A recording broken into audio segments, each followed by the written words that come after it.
इंसानी जिस्म में आया तो उसने कहा कि तौबा करो क्योंकि आसमान की बादशाही नजदीक आ चुकी है। मेरे बहनों और भाइयों, मेरे बच्चों, मेरे बुजुर्गों, वक्त वाकई ही नजदीक है और वाकई ही में अब क़यामत का कोई पता नहीं कि किस वक्त वो आन पहुंचे।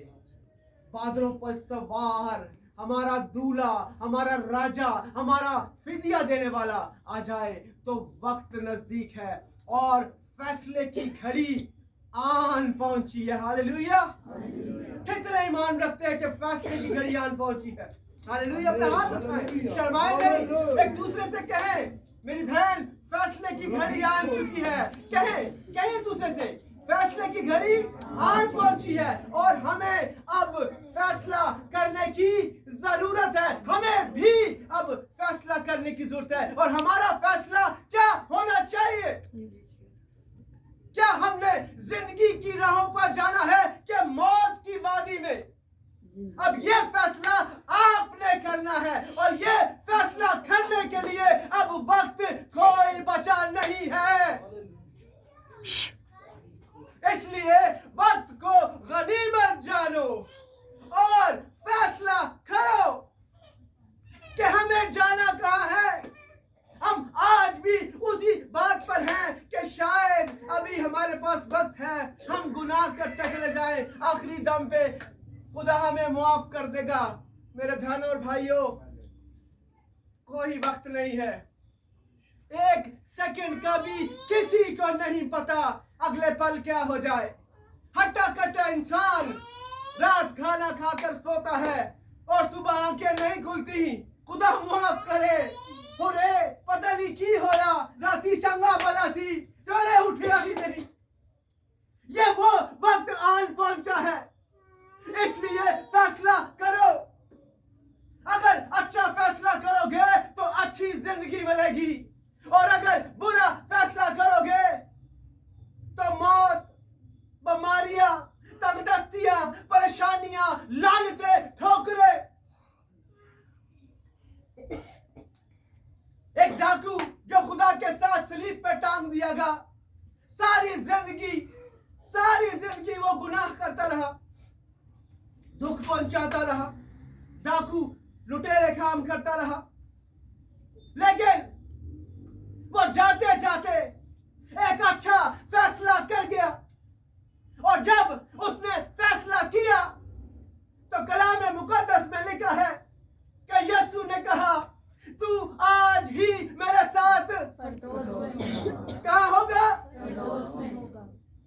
तो अगर आपने फरदौस पे जाना है मेरी बेटियों, मेरी बहनों, तो अच्छा फैसला करने की जरूरत है। अगर अच्छा फैसला करोगे तो दूध और नदियां, शहद की नदियां में आपको दाखिल किया जाएगा। और अगर बुरा फैसला करोगे तो उस सलीब पे टांग दिए जाओगे जो लानती थी और उससे उतारने वाला फिर कोई नहीं होगा। जो बोओगे वो काटोगे, क्योंकि यीशु ने एक दफा जान दी, वो बार बार सलीब पे चढ़ने वाला नहीं। वो बार बार ये नहीं कहने वाला कि तू आज ही मेरे साथ फरदौस में होगा। वो एक ही वक्त था।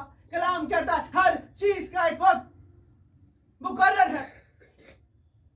इसलिए खुदा ने सांसें दी हैं आपको, खुदा ने आपको जिंदगी दी है, हर चीज, हर नेमत आपके पास है, लेकिन आज भी हम फैसला नहीं कर पा रहे।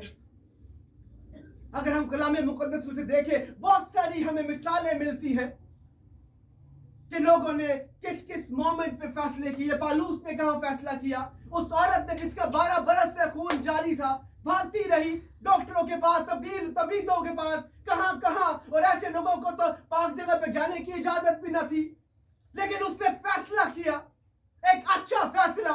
और जैसे ही उसने फैसला किया उसकी तो सिनेरियो ही तब्दील हो गया, उसकी तो जिंदगी ही बदल गई। वो तो कहती मेरे घर में तो आज निजात आई है। जब आप फैसला करेंगे तो फिर आपकी जिंदगी में निजात आएगी। हालेलुया। कलाम मुकद्दस में एक आयत को भी देखते हैं। पहले फिलिपियों उसका 3 बाब उसकी 14 आयत। पास्टर कमर से कहूंगा कि उसकी तिलावत करे। कलाम खुदा में कुछ यूं मरकूम है, निशान की तरफ दौड़े जाता हूं ताकि उस इनाम को हासिल करूं जिसके लिए खुदा ने मुझे मसीह यस्सु में ऊपर बुलाया है। Hallelujah. Thank you, Father Lord Jesus. Thank you, Father Lord Jesus. इसमें कोई शक नहीं है, इसमें कोई शक नहीं है। कलाम मुकद्दस में लिखा है कि निशान की तरफ दौड़ा हुआ जाता हूं ताकि उस इनाम को हासिल करूं जिसके लिए मैं खुदा ने मुझे मसीह यस्सु में ऊपर बुलाया है। ये कौन फरमाता है? ये कौन फरमाता है? खुदा का बंदा पौलुस, जो पहले साउल था। उस टाइम उसकी जिंदगी में कोई फैसला न था और वो फैसला कर भी पा नहीं रहा था। वो दुश्मन था खुदा के लोगों का। खुदा के हर काम में उसकी कोशिश होती थी कि मैं बाधा डालूं और लोगों को बर्बाद करूं, सताऊं। उससे फैसला नहीं हो पा रहा था, लेकिन जब उसने फैसला किया तो फिर पौलुस साउल से पौलुस बन गया। हालेलुया। आज आप भी पौलुस बन सकते हैं। आज आप भी खुदा के प्यारे बेटे और बेटियां बन सकते हैं।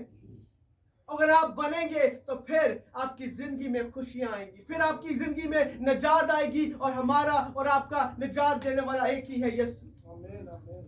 वो पाक है और वो पाकीज़ा जगह पे रहना चाहता है। इब्लीस पता नहीं क्या कुछ नहीं चाहता कि वो हम करें, लेकिन फैसला तो आपने करना है कि आपने क्या करना है। क्या आपने वो काम करने जो इब्लीस चाहता है, कि आपने वो काम करने हैं जो यीशु चाहता है? हालेलुया। तो फैसला करने का वक्त आ पहुंचा। अगर हम इस आयत में से देखते हैं तो इस आयत में हमें मिलता है कि वो पौलुस निशान की तरफ दौड़ा जा रहा है। हम कहां जा रहे हैं? Where we are going. क्या हम खुदा की तरफ हमारी निगाहें हैं? क्या हम निशान खुदा की तरफ जा रहे हैं कि इब्लीस की तरफ जा रहे हैं? हम ना चाहते हुए भी वो काम करते हैं जो हमें खुदा के पास जाने से रोकते हैं। ऐसा ही है ना? हम वो काम करते, हमें पता है कि किसी के लिए दिल में बुग़्ज़ रखना खुदा को नहीं पसंद। खुदा ने आज तक किसी से नफरत नहीं की। उसे मारा जा रहा था, उसको पीटा जा रहा था, उसको पता नहीं क्या कुछ नहीं कहा जा रहा था, लेकिन वो ऐसे खामोश था जैसे बेजुबान बर्रा। हालेलुया। वो ऐसा था कि वो क्या, उसके पास ऐसे जुबान ही नहीं है। वो यूं एक पल भर में सबको तबाह बर्बाद कर सकता था, लेकिन उसने बर्बाद नहीं किया, क्योंकि वो इंसान नहीं जैसे इंसानों जैसे काम करे।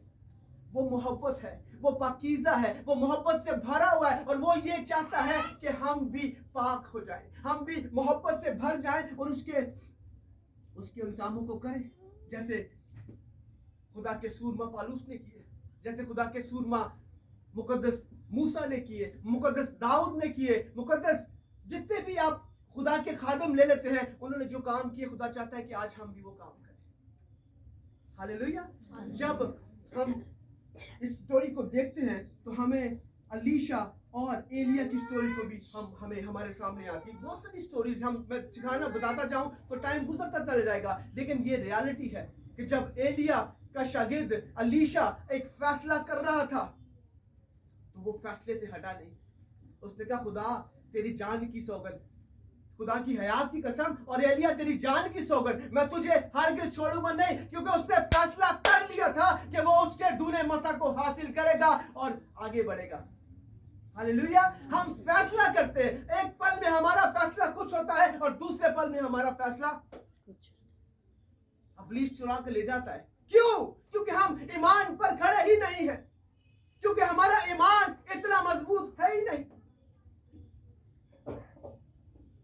जैसे अलीशा का था, जैसे खुदा के सुरमाओं का था। उसने कहा, मैं चाहता हूं कि मैं इसका दूना मसा लूं। उसने कहा, बड़ा औखा सवाल तू मेरे ना कर रहे हैं। कौन है जो अपनी चीजें आपको दे दे, और कीमती चीजें। आज किसी से आप कहें कि वो अपनी कोठी कार बंगला, जो उसकी सबसे अहम तरीन चीज है, वो आपको दे, वो कभी नहीं देगा। और एलिया के ऊपर जो मसा था, वो चाहता था एलीशा कि वो मुझे मिल जाए। उसने फैसला कर लिया था, और वो फैसला बुरा फैसला नहीं था, वो अच्छा फैसला था। फिर एलिया ने उससे कहा कि जब मैं जाऊं तो जो तू चाहता है तेरे लिए कैसा हो वैसा ही हो जाए तो चाहता क्या था अलीशा? अलीशा का क्या फैसला था? उसका ये फैसला था कि उसके हिस्से का दूना मसा मुझ पर आन ठहरे। वो भागा नहीं, उसने कई दफा उसे साथ लिया और गया। उसने कहा कि अलीशा तू यही ठहरा रहे, मैं अपना काम करके आना। उसने कहा तू पावे जिथे मेनू मर्जी छड़ जा, मैं तेरे पीछे ही, मैं फैसला कर लिया। वो फैसले के ऊपर अटल खड़ा रहा और उस फैसले से भागा नहीं।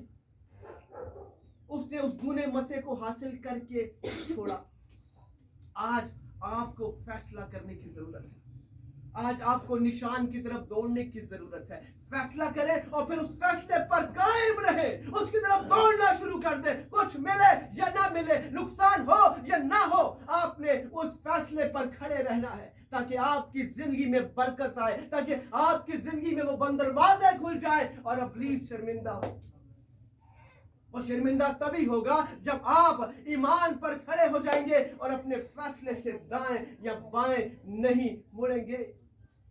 हालेलुया। कितने को मेरी बात समझ में आ रही है? मैं क्या समझाना चाह रहा हूँ आपको? कुछ समझ में आ रहा है? जी बोले बोले। अच्छी बात है। लेकिन इतना कुछ करने के बाद हमारी जिंदगियां अब कुछ नहीं बची। बाइबल कहती है कुव्वत हो 70 बरस कुव्वत हो या 80 बरस। क्या अभी कुछ नजर आ रहा है हमें कि हम 70 या 80 बरस जा सकेंगे? अभी जो हालात चल रहे हैं, कलाम तो ये बात कह रहा है, कलाम बरहक है, वो सच्चा है। मैं कलाम को नहीं झुठला रहा, लेकिन जो अभी हालात चल रहे हैं उन हालात को देखते हुए हमारी जिंदगी 40-50 से ऊपर की नहीं है, ऐसे ही। और इनमें सबसे बड़ा जो मसला है वो हमारे फैसलों का है। हमने जो फैसले किए उसी का फल हम खा रहे हैं। जो हमने बोया है उसी का फल हम काटने को है। इसलिए फैसला करें, एक अच्छा और मजबूत फैसला जिसके साथ आपकी जिंदगी में फल लगे। कलाम कहता है कि दरख्त अपने फलों से पहचाना जाता है। अगर आप फैसला करेंगे तो आपके फल लोग देखेंगे, दुनिया देखेगी। और फिर कलाम ये कहता है कि यीशु कहता है फिर तुम्हें तुम्हारी हरकतों से, तुम्हारी बातों से, तुम्हारे उठने बढ़ने से लोग जानेंगे कि ये मेरे बेटियां बेटे हैं। और जब आप ऐसे बनेंगे तो दूसरा बंदा आपको देख के तब्दील होगा। जिस तरह हमारे भाई हैं ये फल दरख्त लगाया और ये उनके पौधे हैं। आमीन। बेशक और ऐसे ये इसी तरह उनके फल हम देख रहे हैं। आमीन। खुदा तीनों भाइयों को जिंदगी तंदुरुस्ती दे। आमीन। मैंने आपको पता नहीं है कि मैंने ये फैसला करते करते बहुत देर कर दी है। मेरे पास अब पता नहीं जिंदगी के कितने पल बचे हैं। मैं आपको हकीकत खुदा बता रहा आपको हूं। लंबी जिंदगी दे। लेकिन मुझे लगता है कि मैंने फैसला करने में बहुत देर कर दी है।